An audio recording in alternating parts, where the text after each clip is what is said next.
एक दिन डायनासोर जंगल में घूम रहा होता है। तभी उसे एक शैतान नागराज दिखाई देता है जो एक जानवर को मारकर खा रहा था। डायनासोर शैतान नागराज के पास जाता है और बोलता है, ओ शैतान नागराज, तो मेरे जंगल में क्या कर रहा है और तूने मेरे जंगल के जानवर को मारकर खाया? अरे डायनासोर, ये जानवर तो बहुत ही स्वादिष्ट हैं। इन्हें खाकर तो मजा ही आ गया। अब जंगल में रोज मैं इन जानवरों को मारकर खाऊंगा। नागराज, लगता है तुम्हें अपनी जान प्यारी नहीं है, तभी तुम मेरे सामने ऐसी बातें कर रहे हो। तुम अभी इस जंगल को छोड़कर चले जाओ, नहीं तो मैं तुम्हें मार दूंगा। हा हा हा। अरे डायनासोर, तू क्या मुझे मारेगा? मैं तुझे मारकर ही तुम्हारे जंगल के जानवरों का शिकार करूंगा और मजे से भोजन करूंगा। अब मरने के लिए तैयार हो जाओ। अब डायनासोर और शैतान नागराज में लड़ाई होने लगती है।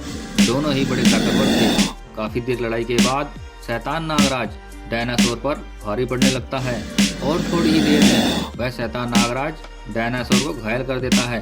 डायनासोर अपनी जान बचाकर वहां से भाग जाता है और अपनी गुफा पर चला जाता है। अगले दिन डायनासोर जंगल में रह रहे बाबा गोरिल्ला के पास जाता है और बोलता है, बाबा गोरिल्ला, जंगल में एक शैतान नागराज आया है जो बहुत ही ताकतवर है। उसने मुझे घायल कर दिया और जंगल के जानवरों को मारकर खा रहा है।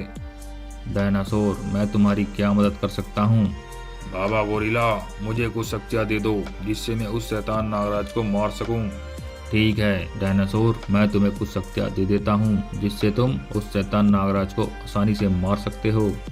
अब बाबा गोरिल्ला डायनासोर को शक्तियाँ दे देते हैं। शक्तियाँ मिलते ही डायनासोर बहुत ताकतवर बन जाता है और अब डायनासोर सीधे शैतान नागराज के पास जाता है और बोलता है, अरे शैतान नागराज, बहुत जुर्म कर लिया तुमने। अब मरने के लिए तैयार हो जाओ।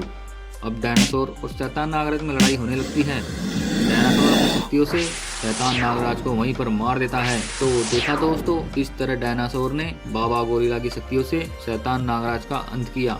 अगर आपको हमारी ये वीडियो पसंद आई हो तो प्लीज़ सब्सक्राइब कीजिए, लाइक कीजिए और कमेंट कीजिए।